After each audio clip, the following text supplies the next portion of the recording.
Welcome back to Fatherhood Unscripted. It is Alec and DJ as usual, and today we have an amazing guest, Mr. Simon Squibb, founder of HelpBnk in the UK. We are so excited to have you on today, sir. How's your Wednesday going? Really good. I'm eating sugar to make this podcast pop. Sugar is good though. We all like it. I'm going to get in trouble now for promoting sugar. Sugar's bad. So people know you from, a lot of people know you from just what's your dream? That's your whole thing right now, right? Yep. Can you tell us a little bit about yourself, introduce yourself a little bit? There's so many good things we can say about you. Yeah. It's always, if I introduce myself, it can sound arrogant. So it's quite hard to introduce yourself without sounding arrogant. But I left home at 15 years old. It was not my choice. My mum kicked me out. And I tried to get a job and I couldn't get a job. And so I was forced to wake up my entrepreneur muscle, a muscle every single human has. And I was forced to start a business because I couldn't make a living any other way because I couldn't get a job. So I started a gardening company at 15 years old. And I realized something. The school system had taught me nothing that I needed, not how money works, not how to build a brand, not how to sell, all of the things that are teachable to everybody. They taught me how to sit down, shut up, conform, not collaborate with other people because I'm supposed to memorize it all on my own. And I thought 25 years later, I'm like, that was wrong.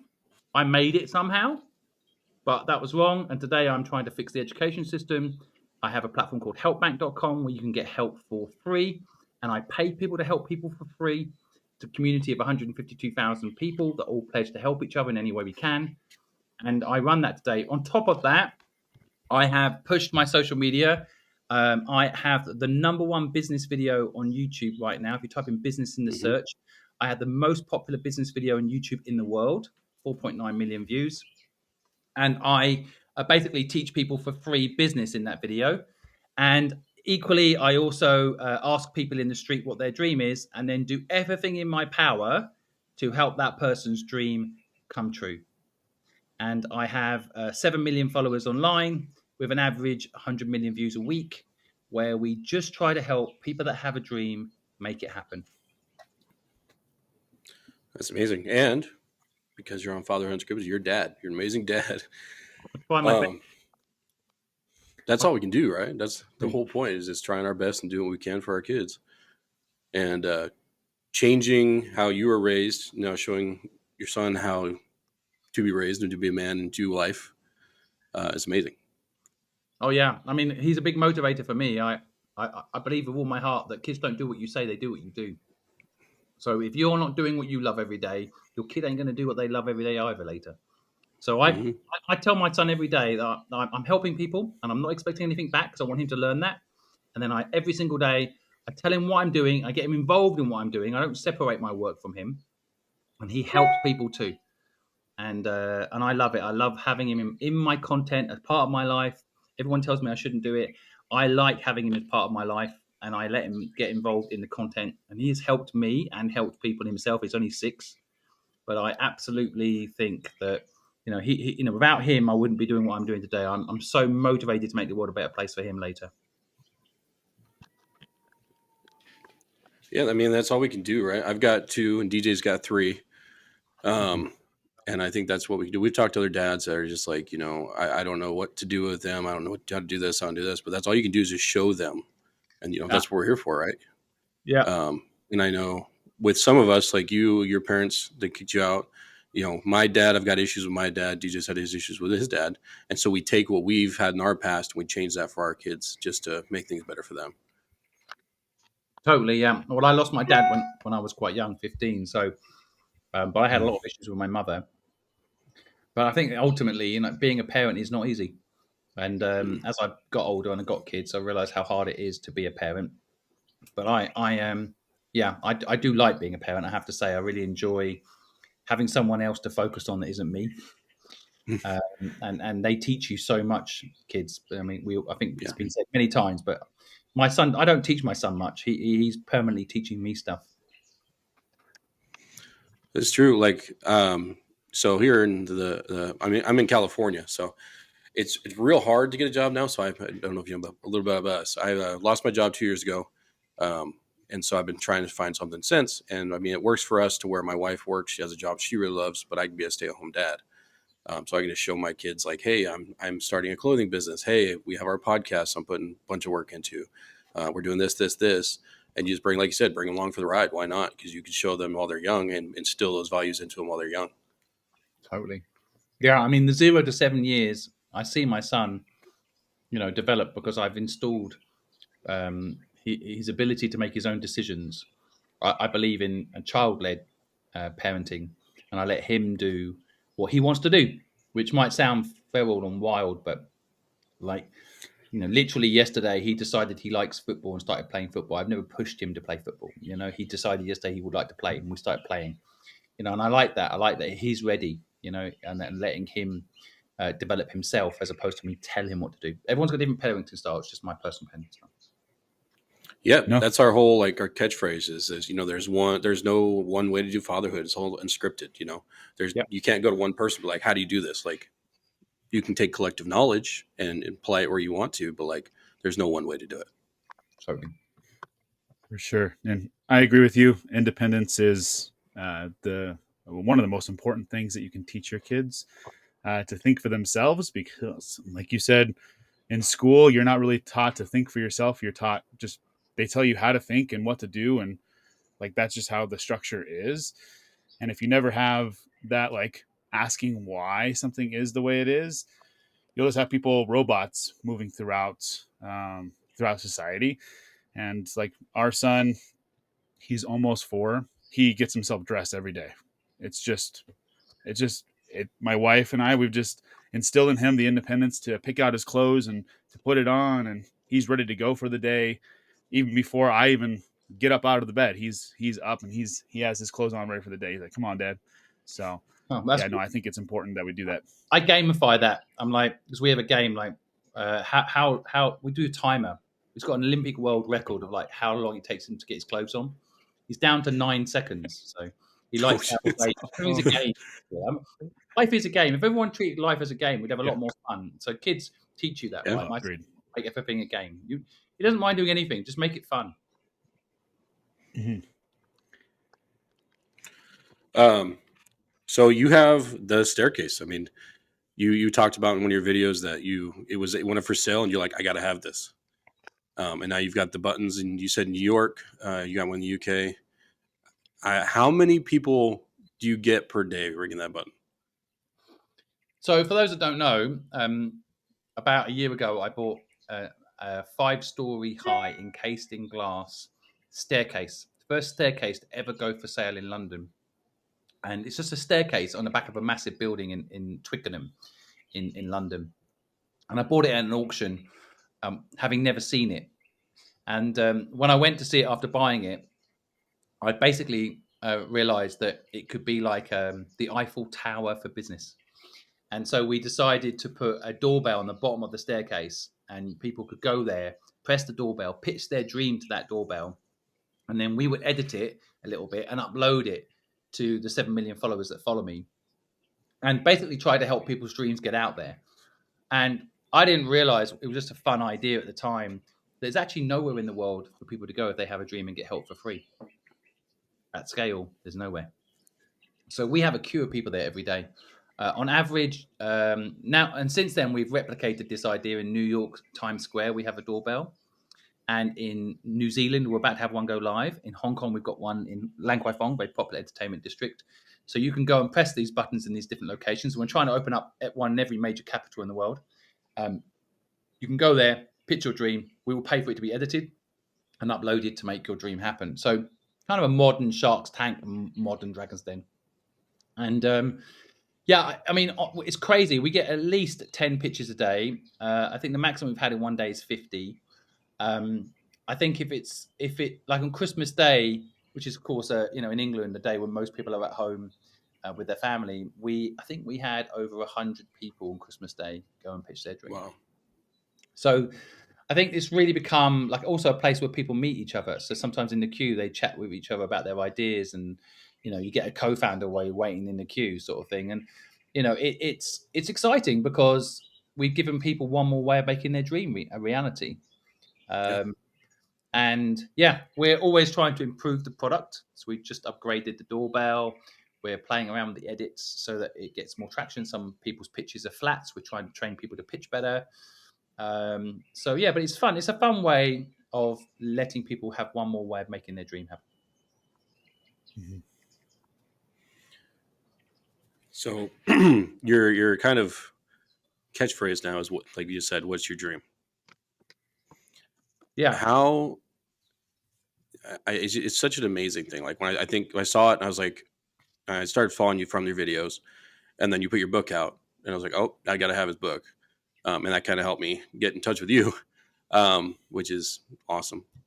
We can't, like we said, we can't thank you more for being on here. Um, when are you? I can't think of what I'm trying to say. I'm sorry.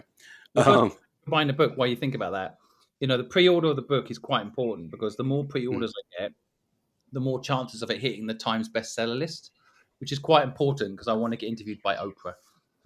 So there you in go. Times bestseller, she'll interview, and the whole idea of the book is to try and help people understand if they want their dream to happen, you actually have to help someone else's dream happen. It's kind of a karma thing. A lot of people don't realize. A lot of people want to make their dream happen, but they're not thinking about how to make someone else's dream happen. So the book is basically a guide on how to make your dream happen by helping someone else's dream happen. And so, yeah, thank you for buying the book, and yeah, the pre-orders so key to having it be successful. So it's out for pre-order now, so you can go on Amazon and Waterstones in the UK and buy it. But no, thank you for buying it. It really means a lot to me. Hmm. I'm really looking forward to it. Me and DJ are both very big book readers, so and improving ourselves. So we're all about that. Um, what was the question? Oh my gosh, I completely mind blanked. It happens. um, yeah. Oh my gosh. Well, DJ, do you have something while I think of my Yeah, question? yeah. Well, I know in that video you talked about finding something that you're passionate about. You talked about it already on this podcast. Just showing your son to do something that you're passionate about that'll keep you going. Can you just talk about finding that passion and letting that drive what you do? Yeah, well, look, as a multi-millionaire, middle, well brought up, I guess, in person, I think it's very easy to say find purpose, right? Like, it's actually really hard to find purpose. I think you actually find purpose in pain. So the fact that I was Mm. homeless, the fact that I lost everything, I was, got kicked out of home, lost my father, didn't have my family around me anymore. A lot of that stuff actually contributed to helping me find my purpose. Like, I don't think I'd be working as hard today if I hadn't had that pain when I was young. So I think, purpose comes from being uncomfortable, doing difficult things. A bit like having a kid. If you have a kid, it is changing your life. It's no one describes to you just how crazy it all gets. But would you not Mm. want that experience? Once you've had a kid, definitely not. I mean, before I had a kid, I was thinking I wouldn't have a kid, and I asked a few people like who had a kid and who didn't have a kid. No one who had a kid, honestly, they would joke, but they never really regretted it. They would joke around, but in reality, they never really regretted having a kid. Whereas those that didn't have kids, they did regret it. They didn't have that experience, and I think it's I think with a lot of the things in life, finding purpose can come in stages. So when I was younger, my purpose was pay my bills, get out from being homeless, survive. Not a bad purpose to fight for your own bucket to be filled, right? Hmm. When my own bucket was filled, in that journey of trying to fill my own bucket, the pain that I had made me think, okay, maybe I can help fix some of these things. Like, people don't know how business works. Maybe I can teach that. I can give that knowledge to people for free. And by having the pain of being homeless, by having the pain of building a business without any help, I realized there was a massive gap in the education system and in the helping people with their businesses. So today I have a very fulfilling life, a very happy life, a purposeful life, but I had to go through pain to get it. Some people are born and know their purpose. They like to dance. They know that's what they're meant to do. Some people are comedians. Their purpose is to make people laugh. Some people know their purpose and they're blessed. I wasn't one of those people. I didn't even know the word purpose until maybe 23, 24 years old. My Mm. initial thing was like pain. I had a lot of pain. And then as I got more safe and got myself sorted out, I didn't want anyone else to have that pain. So, you can get purpose a few ways. You're born with it, which is amazing. I think you're lucky if you get born with it. You can experience it through going through pain, I think, by doing uncomfortable things or having uncomfortable things happen to you. Or finally, you can hack it, I think, by hanging out with people with purpose. So if you don't know what purpose looks like, how can you find it?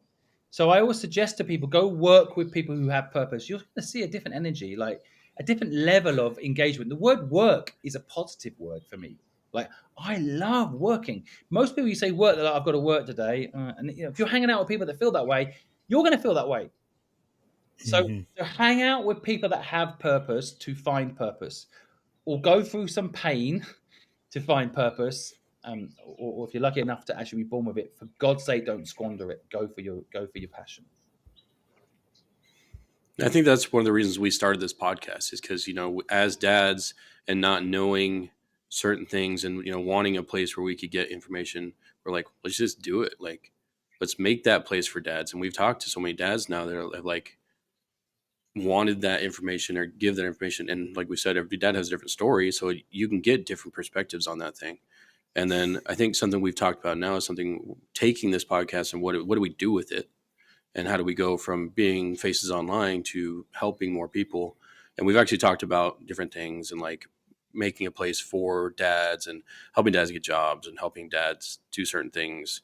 And so where does that go in the future? So exactly, you take your purpose and you run with it, Totally. Yeah, I like what you said too about when you get around somebody who has purpose, it's a different energy. Yep. Like they're running at a whole different level. You're like, what in the world? Like they can keep going even if it's a long day. I've seen some people with purpose, they'll take a 14-hour day and still be going. Like they're just an energizer bunny. And they will keep pushing forward. Doesn't matter what comes at them, doesn't matter, if it's a boss who is trying to get in their way or whatever. They know what they're meant to do and they're not going to let anything stop them. And so I agree. The energy is Well, just you just on a different you level. just, you just don't make work work. I mean, I'm know. always careful. I don't want to encourage people to overwork because that can lead to burnout, even if you've got a purpose. For But sure. I think it's definitely just when you're getting energy from what you're doing, it's harder to be depleted. Whereas if you're not doing what you love, your work becomes a burden. Most people I meet who don't have purpose, you ask them what their dream is, they say, "I want money," because they think that's Hmm. going to give them energy. But Right. money, when you're unhappy, makes you more unhappy. Like money only makes you happy if you're already happy. So the purpose comes from a satisfying day's work, doing something I think bigger than yourself.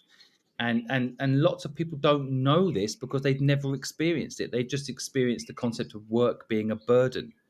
And if you just focus on doing something you enjoy, even if initially you don't make a lot of money from it, especially when you're young and you can afford to make not lots of money, it becomes just this beautiful word. Work is a beautiful word. It's not a burden, but most people don't know it because they've not experienced it. Yeah. Mhm. And I think, like you said, the school system has just trained us to, you got to go find a job, you got to work, you got to die. Yeah, I mean, And that's all you got to do. the school system's broken, and we're not fixing it. So why? Because it's designed to make people go work for someone else. Henry Yeah. Ford and Carnegie were very open about it. They wanted people to go and buy a car, go on a holiday once a year to spend money for the economy, and go back to the factory. Right? It's not about having EQ. It's not giving you that collaboration knowledge. It's not teaching you about money, because if you understood money, you wouldn't sell hours. It's not scalable to sell hours. Hmm. So once but again, look, we're about getting conspiracy theories. The school system, it's not about conspiracy theories. The school system just isn't giving people what they need. We all know it. Right. And in fact, because you get an A, 80% of A students are working for D students. What does that tell you? That getting an A Right. does not equal having a better life. This is You true. get all those people that went to college and they're like, well, I spent all this money and then I don't know what to do, you Yeah, it know? gets sunken cost. They get trapped. They're like, I've Hmm. trained to be a lawyer. So they become a lawyer and they're selling hours. And at first they have a better life than someone who's not a lawyer, but later they're trapped. I know people that are my age, lawyers, they never see their kids, right? But when they were younger, They were teasing me about how they're making all this money as a lawyer. They got this fancy job and this fancy office. They're not free. They got tricked. They're still Hmm. paying student loans. Mm. Yeah. Guess I'm new. No, it's the sad reality when you wake up and you realize, man, like I want to spend time with my kids. I want to, take a day with my wife and just relax and hang out. And you wake up and you realize this is not the life that you created, not the life you set yourself up for. And it's a harsh reality. And it's one that people think, well, now that I'm here, there's no turning back. And I mean, you get into that mindset where, it's too late for me. And like, oh, I'm hitting 40, it's too late, but it's never too late, right? Never too late. And in So, fact, the sooner the better. Wake up. People need to wake up as soon as possible.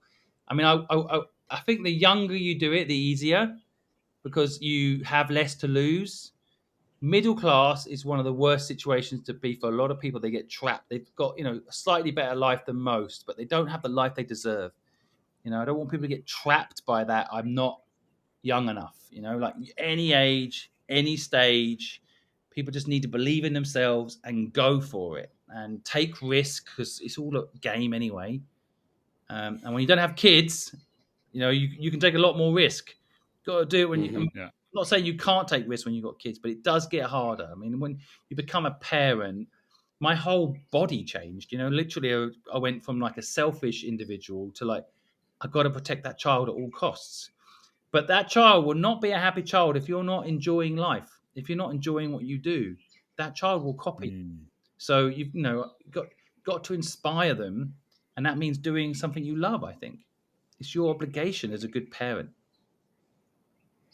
I think that's a lot of like people talk about generational curses. And I think that's where a lot of it comes from is parents just, they don't do that and they just live the life they're told to live. And it just continues down the line, you know? Well, of course, yeah. I mean, in England, I was speaking to someone the other day. They're third generation social benefit family, third generation. So they know how to get money out of the social system, but then they're not enjoying it. They just know how Hmm. to do it. So literally, going to work, they get penalised if they go to work. So why would they go to work? And then they don't know what it's like to do something you love, to work on something you love, to achieve something, to build something, and so it becomes generational. And I'm talking about very smart people as well. Like it's shocking how that gets baked into people. And I mean, university is the same. Everyone like go to university, go to university, go to university. And now there's just millions of people that have gone to university, promised that they're going to get this great paying job, and they come out the other end. They come out with debt. They don't come out with a great job they were hoping, and even if they get a job, it's not one they particularly love. And it's all just just a business. And so it's become almost like I mean, Tesla couldn't get a job at Tesla. I mean, Tesla dropped out, right? He couldn't get a job at Tesla today because he hasn't got a university degree. Hmm. Like that's how crazy it's got. We got boxed in by the weird system that now says, you don't have a life unless you have a university degree. I mean, for Hmm. marketing, a university degree is a joke. A joke. Yeah. Yeah. I went to college for architecture and graphic design. And I did end up dropping out because I fell in love with my wife and I was like, oh, this is my life now. um, but I mean, I've used graphic design to help people do different things, but like, it's crazy how much you think, oh, I'm going to do this. This is my life, and then you waste all this money and time, and then you don't use any of it a lot of the time. Well, yeah. I mean, most of the time, I mean, I've spoken at some pretty high profile MBAs, even like most of the time, the people teaching this stuff, they don't have the life you want. Hmm. Like, why would you listen to people whose life you don't want? If you listen to someone, Mm. you're going to end up with their life. So just make sure you're listening to someone whose life you want. And so I think a lot of the time, especially in university anyway, it's people teaching stuff that they've never done. Hmm. Marketing people. I just think marketing it's changed. Yesterday is different to today. The TikTok algorithm, the Instagram algorithm is different today than yesterday, right? So how can you go to university that looks at things that happened in the 90s and talks about marketing and come out relevant, right? You want to marketing is a very good example. Just go and do marketing. Go work in a marketing department of a company if you must. Ideally, ask for equity where you work, but just go and do it. Start a Yeah. podcast, post on social media, watch how content's made. You don't need to go to university for 4 years. It's just bullshit. But you get that, and then you get those people who like, oh, I want to do this, I want to do this, and then that's all they do is just talk about how they want to do it. Yeah, They don't go need and to do take it. that first step. Best thing that ever happened to me was I had to start at 15. I had no choice. Best thing ever. The Vikings used to call it burning the boats. You get somewhere, you burn the boat, you can't go back. It's people that have Yep. choices that actually end up very confused. Yeah. They go to university often because they haven't had time to think about their purpose. And they go into university, they get on a treadmill, they have sunken cost. They learn something, they get stuck with that thing. They don't actually go and see the world, experience things, try different things. They don't learn by doing, which is how humans actually learn. We're tribal, right? Hmm. We don't learn by someone telling us how things work. We learn by doing things. Yeah, Yeah. and I think You know. oh, go ahead, D. No, I was just gonna say like that. That's real. And when it comes to university, they don't even have you getting the experience because when you get out of the university, it's like the company's telling you need 5 or 6 years worth of experience in this industry. Well, I was just at school. I didn't have the Hmm. time to get into a job or whatever. And so you're then left with education but no experience. So you don't get the job that you're like it's just like a cycle of, you know, just end up being more frustrated than anything else, versus just like you said, getting out there and doing it and learning and exploring. Like just you mentioned this too, just like kids do, right? They just explore. And that's exactly, we should never have left from that mindset. We should always, sure, it may be look a little more mature now, but it's always meant to be have fun, explore, and that's how we learn. So, I think something happens to us as well. Like, you know, we kind of have dreams when we're younger. I hear my son, talk about the things he likes to do, and everything's fun and exciting and gamey. And at some point, we bash kids into this. Oh, I better get serious now. Like, I can't be an mm, artist. There's no money in it. I can't go do what I love. There's no money in it. 74% of the world's rich are entrepreneurs. 11% of the world's rich are investors in entrepreneurs. 4% are artists. 0% of the top 100 richest in the world work for someone else. Zero. So what is all this bullshit about you can't go do what you love? You can't have fun. You can't go build what you want to build. What is happening? Don't people realize? You hear people say, "Oh, well, you can make money in property." Most people have made their money in businesses. Maybe later they bought property as a storage of value, but property isn't a business, right? It's not a real business. Everybody at the top 100 has built a company, built something that mm, solved a problem that bothered them, and solve a problem that made the world better for the people that use that product, in theory, Hmm. right? So it's just crazy to me that this knowledge isn't out there. The knowledge that people hear is 90% of businesses fail in the first year, right? That's in the subconscious of nearly everybody I speak to under the age of 18. And it's not true. 64% of businesses fail within 3 years. I haven't part of that stat, but those first 3 years, I made money and I learned a lot. So my first business failed 60 on one of that 64%. But what they don't tell you in these silly stats is how much money you can make if you keep going, right? mm, Because it's all learning, compound learning, which is why building a business is so much better than going to university. Because if I have my university debt and I put it into a business, I would learn how to build something that made money. I get the money back. And even though my business failed, I made money in the first 2 years. But these stats don't share that. So it's crazy to me how these stats become subconsciously everyone's belief system. Yeah. Well, that's what they want. They just want us to see the bad, so people continue in what we're doing. Who are they?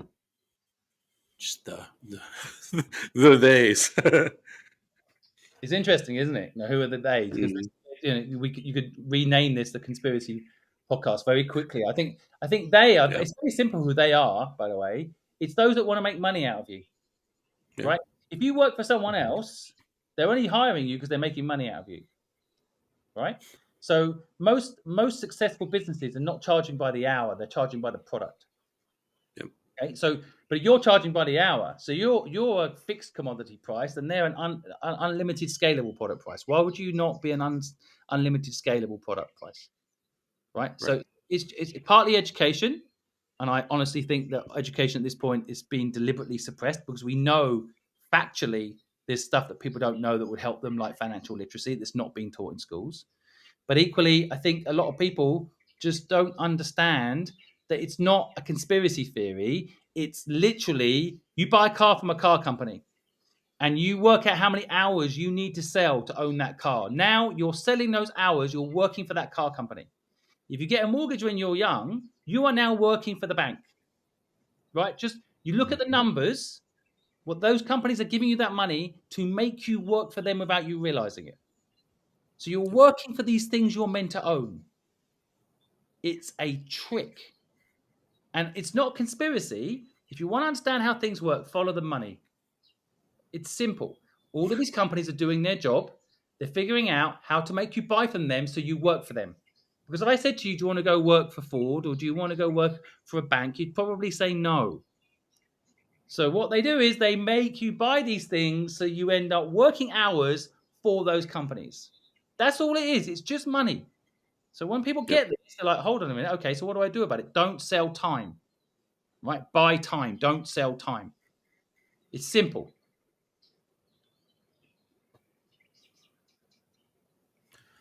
Yeah. Yep. And it's, yeah, like you said, it's just all about mindset and shifting your mindset to looking at it as it is, and realizing, just coming to that realization that you may be, let's say, I'm just going to use, I live in Vegas, let's use hotels as an example. You're working for a hotel, like you said, you go buy a car. Well, now you're working for the hotel and the car company. And then you go buy a house. Well, now you're working for the mortgage company, the car company, and the hotel. And you don't realize how much you're trading those precious hours away for somebody else's dream.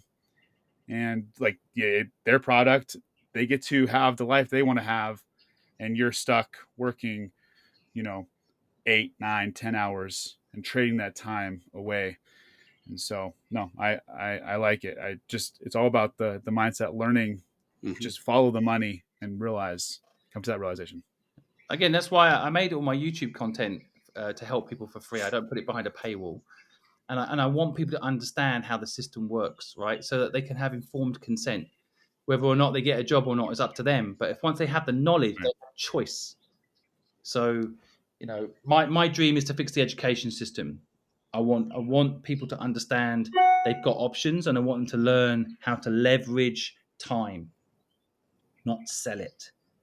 So, but yeah, Right. it's obvious when you analyze it. Again, I hate the word conspiracy. I think it takes away from the education of what I'm talking about here, because it's just understanding that everybody's trying to make money out of you. And so if a car company can get you to buy a car you don't need, then you're working for them. Every hour you work to pay that car loan off, you're working for them, right? So, once you frame it like that, you realize you don't need possessions, you need to own your time. Mm-hmm. Right.